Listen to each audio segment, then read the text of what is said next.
25 साल की गिरावट बताना चाहता हूँ। पहले कहीं बाहर जाना होता था तो बाप से पूछने की हिम्मत नहीं होती थी। माँ से कहता था माँ मुझे बाहर जाना, पिताजी से परमिशन दिलाते। माँ परमिशन दिलाती थी तो मैं बाहर जा पाता था। फिर मैं बाप की आज्ञा से बाहर जाने लगा। फिर मैं बाप को बता करके बाहर जाने लगा। फिर मैं बाप को बिगर बताए बाहर जाने लगा। और आज बाप की हिम्मत नहीं जो मुझसे पूछ ले बेटे तू कहाँ जा रहा है। पहले मैं माँ बाप के साथ रहता था, माँ बाप मेरे साथ रहते। फिर हमने बना लिया एक मकान, एक एक कमरा अपने लिए, एक एक कमरा बच्चों के लिए, एक रीडिंग रूम, एक वो बाहर छोटा सा ड्राइंग रूम उन लोगों के लिए जो मेरे आगे हाथ जोड़ते थे, एक वो अंदर बड़ा सा ड्राइंग रूम उन लोगों के लिए जिनके आगे मैं हाथ जोड़ता हूँ। पहले मैं फुसफुसाता था तो घर के लोग जाग जाते थे, करवट भी बदलता था तो घर के लोग सो नहीं पाते थे। और अब जिन दरारों की वजह से दीवारें बनी थी उन दीवारों में भी दरारें पड़ गई।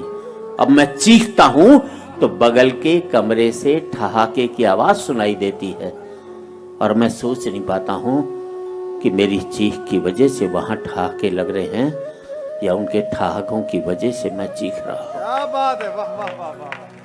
आदमी पहुंच गया चांद तक, बड़ी तरक्की की साहब। अनपढ़ थे तो सरदार पटेल को चुनते थे, पढ़े लिखे हो गए तो फूलन देवी को चुन करके भेजते। बहुत अच्छे, बहुत आदमी पहुंच गया चांद तक, बड़ी तरक्की की साहब। चांद को छूने में घमंड महसूस करते हैं और माँ बाप के पांव छूने में शर्म महसूस करते हैं। आदमी पहुंच गया चांद तक, पहुंचना चाहता है, मंगल तक खोजना चाहता है सूर्य के रहस्य, लेकिन नहीं पहुंचता भाई के दरवाजे तक।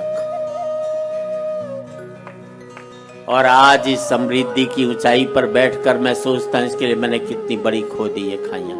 क्या बात है, वाह। अंतिम पंक्तियां, बात अच्छी लगे तो एक एक व्यक्ति की तालियां चाहूंगा। अब मुझे अपने बाप की बेटी से अपनी बेटी अच्छी लगने लगी है। बहुत अच्छे, वाह जी वाह।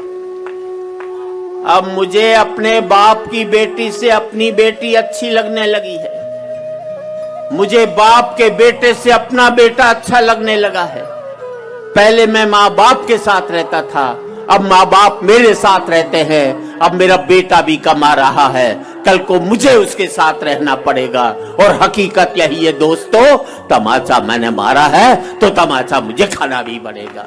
वाह वाह वाह वाह वाह। आज इस पावन मन से मैं इतना ही कहना चाहता हूँ युवा पीढ़ी से, जिंदगी भर माँ बाप के साथ रहना ताकि आपके बच्चे जिंदगी भर आपके साथ रह सकें। क्या बात है, क्या बात। हो सकता है नौकरी और व्यापार की वजह से आप शारीरिक रूप से साथ न रह पाए, पर जिंदगी भर मानसिक रूप से माँ बाप के साथ रहोगे बहुत तो आपके बच्चे भी जिंदगी भर आपके साथ रहेंगे।